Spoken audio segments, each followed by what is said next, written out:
I apologize in advance if you can hear my washing machine going. I decided to do laundry at the same time I was gonna do this. I didn't think it through. I feel like we should be used to that at this point on this channel. Hi everybody, welcome back to my channel. My name's Allie. If you're new here, hello. If you're returning, welcome back. Thank you for being here. I love and appreciate and adore you so much. It is the end of September. Yeah, it's the end of September.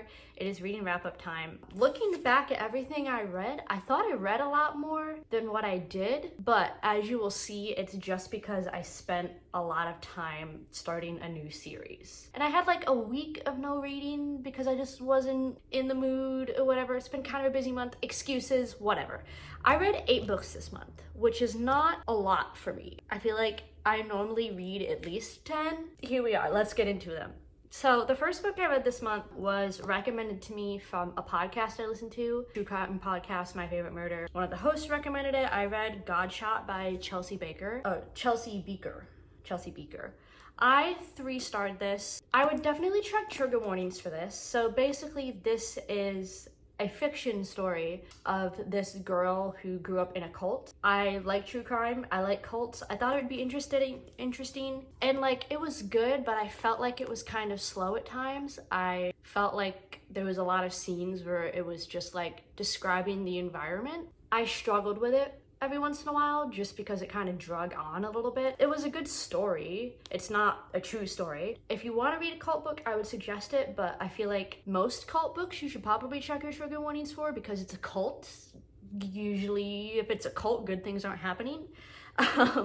So I would check your trigger warnings. I'm trying to get myself back into like my thrillers and my murder mysteries and stuff because that's what like half of my TBR is. I have so many of them that I haven't read yet, and I was hoping this was gonna get me back on the train, but this one just wasn't it. Hopefully, whatever. I read Godshot. So then next, the only Kindle book I read this month, which is weird for me. I usually read a lot of Kindle books. I read Funny Feelings. I, again, 3-starred this one. Most of the books this month I 3-starred. This is a romance story. It's a single dad trope. Grumpy Sunshine. This follows our main character who is a comedian, and the single dad, Grumpy Sunshine love interest is like her manager. It's also got some fake dating where she's supposed to fake date him for a PR thing, but obviously they're both in love with each other. There's a deaf character in the book, so I kind of really liked the little bit of deaf representation that I wasn't expecting. I really enjoyed that part of it. I thought it was cute. It was overall cute. Is it necessarily a book that I'd pick up to read again? No, but I still recommend it if you're looking for like a strong female lead with Grumpy Sunshine, fake dating, single dad. So then next is what I'm talking about where I felt like I read a lot, but I actually didn't, because I started the Shadowhunters series. I read the first 3 books of the Infernal Devices series, which it is. I read the Infernal Devices series. It's not the first 3 books, it is the only 3 books. I kind of bought these on a whim because somebody recommended them, and then this is like a whole like straight up universe, and it's like 15-ish books. So I guess there's like technically a reading order. I guess you're supposed to read like City of Bones and all that before this, which I didn't. I'll probably read all those next. So I guess technically I'm reading them out of order, but I 4-starred all of these. This was really good. I think I struggled with the last book, Clockwork Princess. Definitely like stopped reading it for a couple days. And I don't know necessarily why. Like I liked all the characters and everything, but just for some reason the last book was a little bit harder for me to get through. But I still really enjoyed it, and I'm definitely going to continue reading this series at some point. If you're looking for a new like big fantasy series to get into, I definitely recommend this. I'm assuming this is the overarching theme for the whole series because I have not read it, but Infernal Devices specifically takes place in, I think it was at 1920s. I was way off. It takes place in 1878, so it's very like, hi Mud.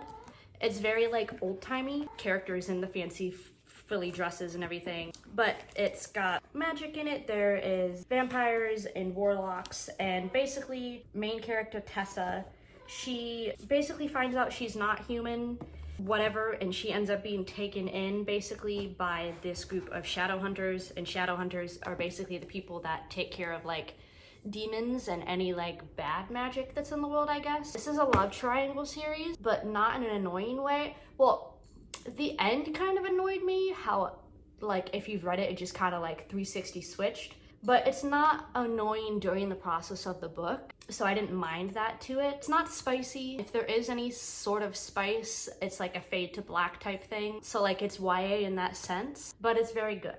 I knew nothing about it and I really liked it. You should check it out if you want to do series.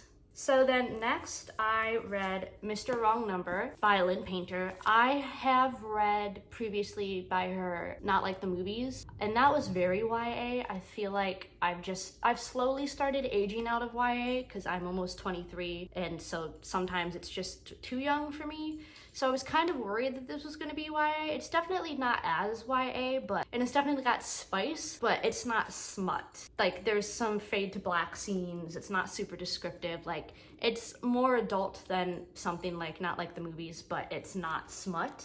It's kind of like a little bit of a medium. I 3-starred this. This is Brother's Best Friend. Good, but it was just lacking something for me. It also has the trope of like talking online and not knowing that the person you're talking to is the other person. And I feel like there could have been a little bit more with that element of it. Just, I don't know, there was something that was missing for me sometimes. I feel like I didn't necessarily always feel the chemistry between the two main characters. I still liked it, and I'd still recommend it if you want just like a 2 spicy beans book. Not a 5-star smutty beans book, like a 2 spicy beans book. So then something that was pretty random for me, I read Before the Coffee Gets Cold. I cannot pronounce this right. I will mess this up. It's by a Japanese author. It was written in Japanese and translated into English. I 3-starred it. I liked it. I always see this on like aesthetic bookstagram and stuff, and I feel like it makes me look smart, but I feel like I was definitely kind of confused sometimes. Basically, the overarching story is there's like this magical tea shop, and if you sit in this one specific chair, you can travel back in time. You can't change anything. Like you can go and relive an experience, and just like if I said yes to this situation instead of no,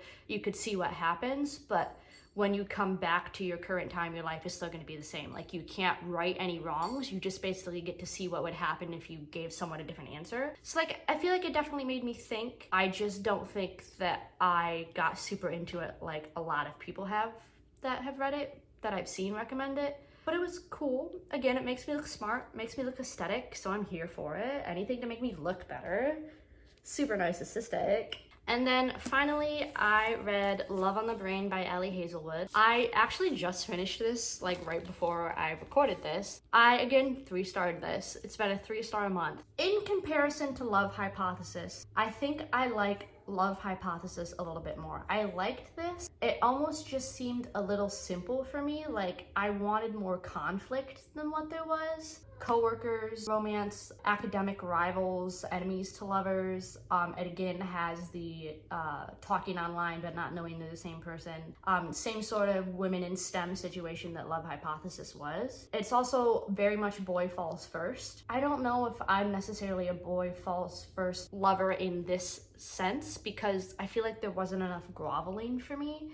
It was just kind of like a lot of miscommunication. There wasn't a lot of the angsty conflict. I feel like it was really simple until like the very end, like the plot twist if you've read it. I felt like literally just came out of nowhere. Like I feel like the author was like, oh, I need something to happen to break them up, so let's just do this thing. Like it just seemed really dramatic in the terms of the rest of the book. Like it kind of didn't make sense to me, kind of came out of nowhere. So I feel like that's my biggest complaint with it. So I 3-starred it. I think I 4-starred Love Hypothesis when I read that. So I do recommend them both, but in the terms of hypeness of these, I do prefer Love Hypothesis. But yeah, these are all the books that I read in September. I'm hoping to read more than 8 books next month, but I'm also not holding myself to that because I know October is going to be a fairly busy month for me. But we'll see. If you guys read any of the same books that I have this month, let me know what you thought of them.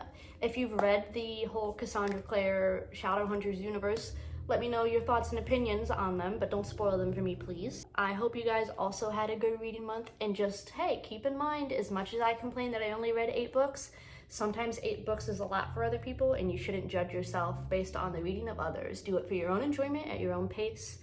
And yeah, if you want to follow me anywhere on my social medias, They are down below in the description box, as well as on my home screen channel banner. Down below is also my Amazon wish list if you guys want to send me any books that are on there, as well as my PangoBooks if you want to buy mine or other people's secondhand books. It's a cheaper way of filling up your TBR. So if you're gonna start reading like a 15-book series, you won't have to pay full price for everything. But yeah, thank you guys for hanging out with me. I love and appreciate you so much. Please stay safe, and I will see you guys somewhere else on the internet. Bye.